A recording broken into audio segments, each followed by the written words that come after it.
Oi, gente, tudo bem? Eu trouxe essa questão aí de quem é você na parábola do filho pródigo. E para iniciar, eu vou contar um pouco resumidamente o que é essa parábola para quem não conhece, tá? Quem quiser depois ler ela com calma, tá lá em Lucas 15, a partir do verso 11. Jesus diz que um pai tinha dois filhos e o seu filho mais novo, ele chega pro pai e fala: "Eu quero a minha parte da herança". E esse pai, então, entrega, né, essa herança para esse filho. E ele sai da casa do pai e acaba gastando toda a sua parte da herança com prostitutas, com festas, até que ele fica sem recurso nenhum.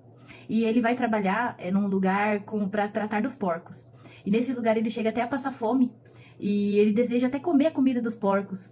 E ele começa a refletir e diz: "Poxa, os empregados do meu pai têm comida com fartura e eu tô aqui passando fome. Eu vou retornar à casa do meu pai e ver se ele me aceita". E diz lá na Bíblia que o pai o avista de longe, ou seja, provavelmente esse pai estava esperando esse filho chegar. E quando ele avista o filho retornando, ele sai correndo, beija e abraça esse filho e chama os seus empregados e fala: "Olha, veste esse menino, coloca um anel no dedo dele, coloca um calçado nos seus pés, e mata um bezerro gordo, que hoje nós vamos fazer uma festa para comemorar o retorno desse meu filho". E então o seu filho mais velho, ele tá voltando do campo, ele vê que tá acontecendo uma festa, não entende, pergunta ali pros empregados o que tá acontecendo, e eles falam: "Olha, seu irmão retornou, seu pai tá fazendo essa festa comemorando, né, o retorno dele". E esse filho mais velho fica muito bravo e diz que não vai entrar na festa. Então o pai sai e tenta lhe convencer e ele fala pro pai: "Olha, eu sempre te obedeço, eu trabalho para você como um escravo", ele chega a dizer assim. "E você nunca me deu nem um cabrito para mim festejar com os meus amigos, e agora esse seu filho aí", ele nem fala meu irmão, ele fala: "Esse seu filho aí retorna, gastou todo o dinheiro dele com prostituta e agora você faz uma festa?". E aí o pai responde assim, eu vou até ler essa parte, porque aí eu acho bem bonito, né? Em vez de tentar resumir com as minhas palavras. Olha, disse o pai: "Meu filho, você está sempre comigo e tudo que eu tenho é seu. Mas nós tínhamos que celebrar a volta deste seu irmão e alegrar-nos, porque ele estava morto e voltou à vida, estava perdido e foi achado". Bom, então se a gente for lá no capítulo 15, que é onde está essa parábola, lá começa dizendo que Jesus estava falando para os pecadores e publicanos, e também estavam os fariseus e os mestres da lei ouvindo e até criticando o que Jesus estava falando. Bom, pecadores e publicanos eram aqueles que viviam sem seguir as leis de Deus, né? Que viviam conforme a sua vontade e tudo mais. E, em contrapartida, os fariseus e os mestres das leis eram aqueles que obedeciam e conheciam as 613 leis que são encontradas no Pentateuco. O Pentateuco são os 5 primeiros livros da Bíblia. Então, ali tem várias leis que Deus disse ali ao seu povo para aquela época. E esses mestres da lei e fariseus, eles seguiam à risca 613 leis. Bom, e daí olhem só que coincidência, né? Que Jesus está falando com dois públicos e ele fala então de uma parábola de um pai que tem dois filhos, né? Então vamos pensar aí no filho mais novo, que foi esse que pediu a herança. Ele de fato era alguém rebelde, né? Talvez representando então os pecadores ali. Era alguém que, até pela atitude dele de chegar pro pai e falar: "Olha, eu quero minha parte da herança". O que ele estava querendo dizer é assim: eu queria que você tivesse morto, né? Porque a parte da herança a gente só recebe depois que perde o pai. E ele chega ali, então é como se ele dissesse: "Olha, eu queria que você tivesse morto", né? E, em contrapartida, nós tínhamos ali o filho mais velho, que era um filho, que a gente viu, né, na parábola, que seguia tudo que o pai dizia, obedecia, né? No caso, era representado, ele estava representando ali os mestres da lei e os fariseus. E vamos imaginar os dois, assim, então, mais novo, alguém todo descolado, né? Se a gente fosse pensar na vestimenta, né? E o mais velho ali, de terno, gravata. Ou seja, não eram filhos totalmente opostos, né? Um rebelde e o outro todo certinho. Agora, o que eu trago aqui para vocês refletirem, que a gente pode perceber que esses dois filhos, pela atitude deles, eles estavam longe desse pai. Eles não eram amigos desse pai, né? E o problema dos dois era um só. É como se a gente fosse pensar numa única raiz, né? Tanto querer ser certinho demais ou querer ser rebelde, os dois, eles estavam querendo o que era do pai. Tanto que depois o mais velho até vai lá e questiona: "Nossa, você nunca me deu nada". Então esse filho mais velho, ele obedecia para conseguir as coisas do pai. Essa foi a estratégia dele. Ah, eu vou ser todo certinho, eu vou obedecer meu pai, eu vou conseguir o que ele tem. E já o mais velho falou: eu vou ser rebelde, eu vou fingir que meu pai não existe, vou matar ele dentro de mim e vou viver minha vida, né?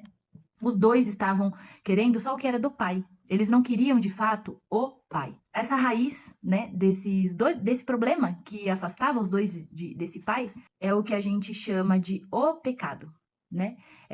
Cada um tinha o seu pecado, mas ele era original do pecado, que é o fato de nós não conseguirmos colocar Deus em primeiro lugar na nossa vida, ou seja, não amar a Deus sobre todas as coisas. Esses filhos não amavam o pai sobre tudo, né?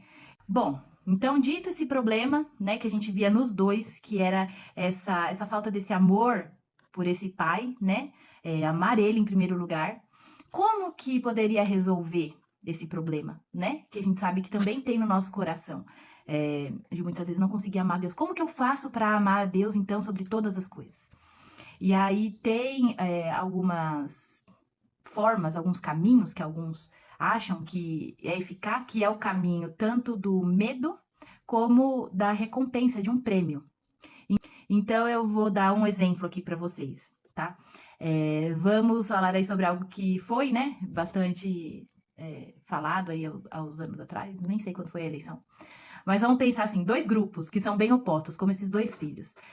Os bolsonaristas e aqueles que eram os petistas. Imagina chegar para um bolsonarista, por exemplo, e falar assim: olha, se você amar o Lula, eu vou dar um prêmio para você. Tudo que você deseja, você vai ter. Você só precisa amar o Lula, que aí você vai conseguir tudo. E daí, vocês acham que esse bolsonarista ia conseguir amar o Lula? Seja sincero. Ou você aí que é petista, você ia conseguir amar o Bolsonaro, tendo um prêmio de conseguir todos os seus desejos realizados?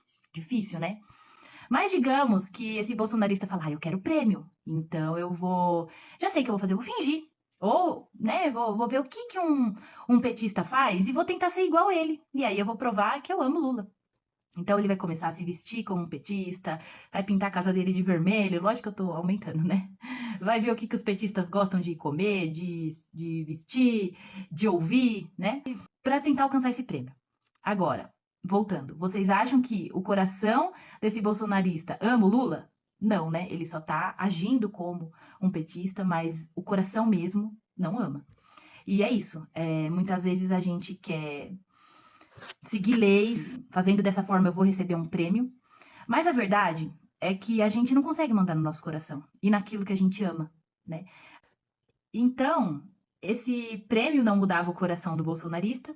E se a gente for usar também um medo, olha, se você não amar o Lula, você vai ser morto, tal. Muitas vezes ele também pode fingir, mas ele também não vai amar, né? Então, assim, muitas pessoas estão na igreja porque tem medo de ir pro inferno ou porque quer ganhar o céu, né? Só que muitas vezes isso não muda o nosso coração.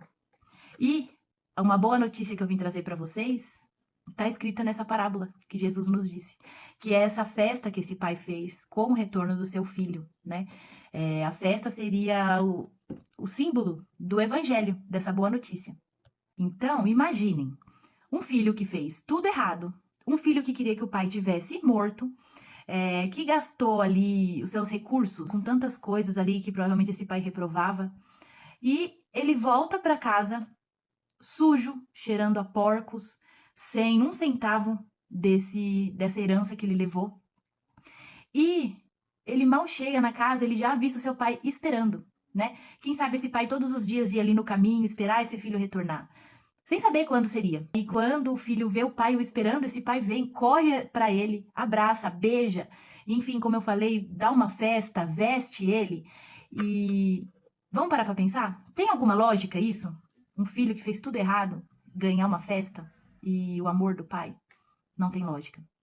E esse é o evangelho, né? Nós não merecíamos, mas Deus nos ama tanto que ele dá uma festa para nós. Ele deu o seu filho, ele deu o evangelho, a graça para nós, para que nós pudéssemos ser salvos dos nossos pecados, desse pecado que muitas vezes nos distancia dele. E sabe por que aconteceu essa festa?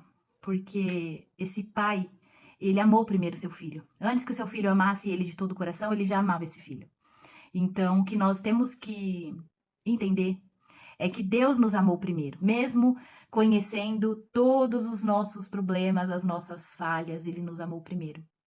E vamos pensar nesse filho, né, que retornou no dia seguinte da festa, Ele acorda, ele tá numa cama que ele não merecia, ele tá num quarto que ele não merecia, ele vai para uma cozinha que ele não merecia, toma um café que ele não merecia, de repente entra esse pai na cozinha, um pai que ele não merecia.